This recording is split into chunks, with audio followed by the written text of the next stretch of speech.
প্রাপ্ত সকল মানবিক শিক্ষা প্রতিষ্ঠান একযোগে এমপি মুক্তির দাবিতে সংবাদ প্রিয় সাংবাদিক বন্ধুগণ, সালাম ও শুভেচ্ছা নেবেন।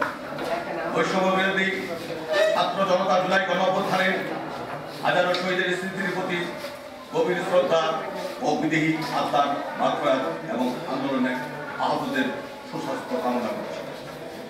বৈষম্য বিরোধী ছাত্র জনতা সংগ্রামের ফসল অন্তর্বর্তীকালীন সরকারের প্রতি আন্তরিক অভিনন্দন ও সাফল্য কামনা করছি। প্রিয় সাংবাদিক ভাই ও বোনেরা,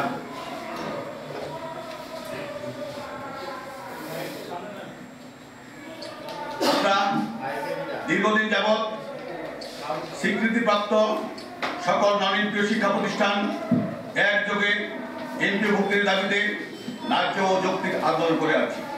বিগত সরকারের আমলে অনেক শিক্ষা প্রতিষ্ঠান দলীয়করণ ও বিশেষ ক্ষমতায় এমপিভুক্ত হয়েছে, যা আমাদের কাম্য ছিল না। আমরা চেয়েছিলাম সকল স্বীকৃতিপ্রাপ্ত নন-এমপি শিক্ষা প্রতিষ্ঠান একযোগে এমপিভুক্ত করে। বিগত ফ্যাসিস্ট সরকার বিভিন্ন সময় মন গড়া নীতিমালার জালে আটকে দিয়ে দীর্ঘ 20-25 বছর আরও অধিক সময় শিক্ষা প্রতিষ্ঠান এমপিভুক্ত না করে ধ্বংসের দ্বার প্রান্তে ফেলে দিয়েছে, যা মানবাধিকার লঙ্ঘন, সব নীতিমালার পরিপন্থী ও মৌলিক অধিকার থেকে বঞ্চিত করা হয়েছে। পৃথিবীর কোন শিক্ষা ব্যবস্থায় এমপিভুক্ত নীতিমালা নেই। একাডেমিক স্বীকৃতি এমপিভুক্ত নীতিমালা।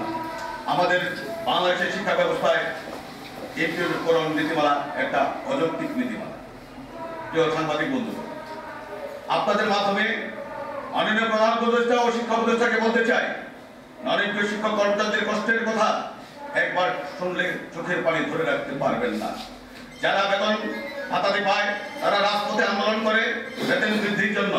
তাদের নিয়ে সরকার চিন্তা করে অল্প বেতনে কিভাবে সংসার চলে, তাদের বেতন বৃদ্ধি করা প্রয়োজন। আর যারা দীর্ঘ 20-25 বছর ধরে বিনা বেতনে চাকরি করে আসছে, তাদের সংসার কিভাবে চলে একবার কি ভেবেছেন? দ্রব্যমূল্যের ঊর্ধ্বগতির বাজারে নন-এমপি শিক্ষক কর্মচারীদের আলাদা কোনো বাজার নেই, যেখানে তারা বিনামূল্যে নিত্য দিনের প্রয়োজনীয় বাজার খরচ দিতে পারবেন। আপনার সামান্য দয়ায় হয়তো নন-এমপি শিক্ষকরা হৃদয় বিদারক কষ্টের আহাজারি থেকে মুক্তি পেতে পারে। সংগ্রামী সাংবাদিক ভাই ও বোনেরা, বিগত সরকারের আমলে থেকে আমরা দীর্ঘদিন ধরে স্বীকৃতিপ্রাপ্ত সকল নন-এমপি শিক্ষা প্রতিষ্ঠান এমপিভুক্তকরণের লক্ষ্যে স্মারকলিপি, মানববন্ধন, অবস্থান কর্মসূচি, প্রধানমন্ত্রীর সাক্ষাতের উদ্দেশ্যে প্রধানমন্ত্রীর কার্যালয়ের অভিমুখে পদযাত্রা ইত্যাদি কর্মসূচি গ্রহণ করেছে। বর্তমান অন্তর্বর্তীকালীন সরকারের আমলে মানববন্ধন, সংবাদ সম্মেলন ও গত 25/9/2024 তারিখ মাননীয় প্রধান উপদেষ্টা ও শিক্ষা উপদেষ্টা বরাবর একযোগে বাংলাদেশের প্রতিটি জেলা প্রশাসক ও বিভাগীয় কমিশনের মাধ্যমে স্বীকৃতিপ্রাপ্ত চলমান সকল নন-এমপি শিক্ষা প্রতিষ্ঠান একযোগে এমপিভুক্তিকরণের লক্ষ্যে স্মারকলিপি প্রদান করা হয়েছে। স্মারকলিপি প্রদানের প্রেক্ষিতে গত 7/10/2024 তারিখ প্রধান উপদেষ্টার কার্যালয়ের পরিচালক শাহ মীর তায়েফা সিদ্দিকী, সিনিয়র সচিব মাধ্যমিক উচ্চ শিক্ষা বিভাগ, শিক্ষা মন্ত্রণালয় বরাবর বিধি মোতাবেক ব্যবস্থা গ্রহণের নির্দেশ দেয়। দুঃখের বিষয়, এখন পর্যন্ত কোনো পদক্ষেপ গ্রহণ করা হয়নি। অনতিবিলম্বে শিক্ষা প্রতিষ্ঠান একাডেমিক স্বীকৃতি এমপিভুক্তের একমাত্র নীতিমালা করে সকল নন-এমপি শিক্ষা প্রতিষ্ঠান এমপি ঘোষণা করতে মাননীয় শিক্ষা উপদেষ্টা মহোদয়কে অনুরোধ করছি।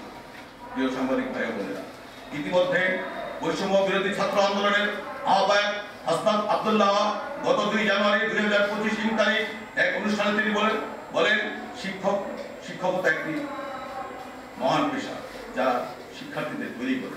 তাই শিক্ষকদের সর্বোচ্চ মর্যাদা ভূষিত করতে হবে। আমরা আপনাদের মাধ্যমে বৈষম্য বিরোধী ছাত্র জনতা আন্দোলনের সমন্বয়কদের বলতে চাই, শুধু মর্যাদার কথা বললে হবে না। প্রায় 3000 শিক্ষা প্রতিষ্ঠানের শিক্ষক কর্মচারীগণ বিনা বেতনের অতি কষ্টের মধ্যে মানবতার জীবনযাপন করছেন। তাদের শিক্ষা প্রতিষ্ঠান এমপিভুক্ত করে শিক্ষক কর্মচারীদের আত্মঘাত থেকে বাঁচান। আর সাথে আওয়াজ তুলি, স্বীকৃতি শিক্ষা প্রতিষ্ঠানের এমপিভুক্তির একমাত্র মানদণ্ড। প্রিয় সাংবাদিক ভাই বোনেরা, আমাদের আপনাদের মাধ্যমে বৈষম্যের শিকার নন-এমপি শিক্ষা প্রতিষ্ঠান শিক্ষক কর্মচারীদের সমস্যা বলি একটু তুলে ধরতে চাই। 1 নম্বর, এমপিভুক্ত শিক্ষা প্রতিষ্ঠান এবং নন-এমপি শিক্ষা প্রতিষ্ঠান একই সিলেবাস ও পাঠ্যক্রম অনুযায়ী পাঠদান। পরীক্ষা থেকে শুরু করে সকল কার্যক্রম পরিচালনা করে।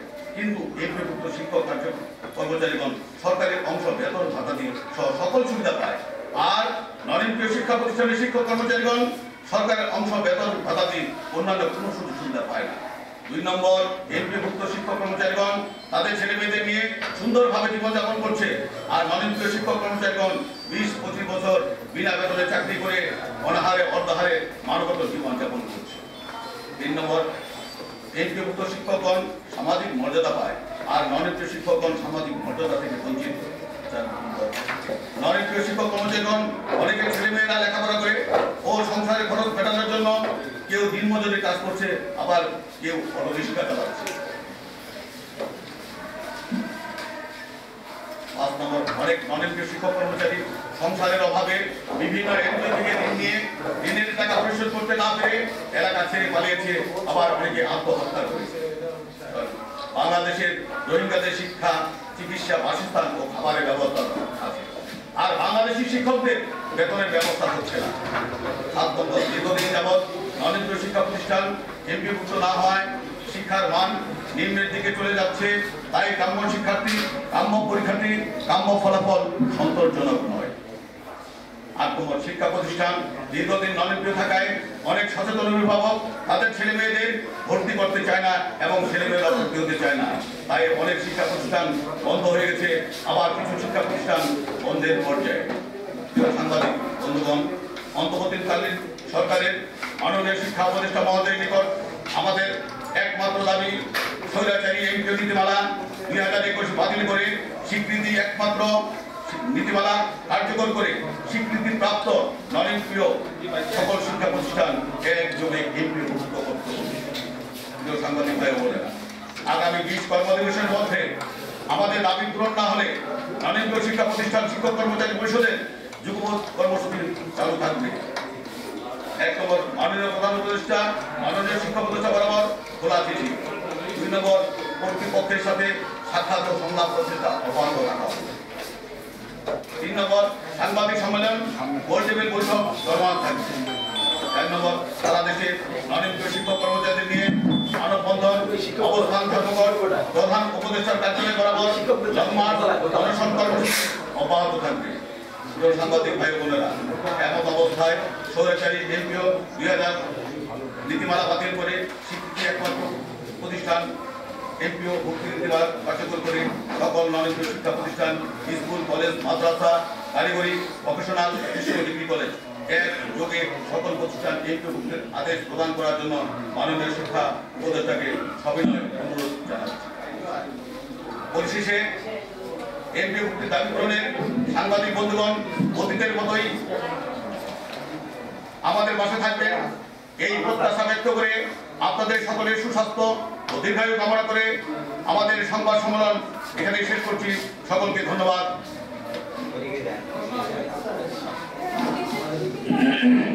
প্রশ্ন থাকলে হাত উঠে ধারাবাহিক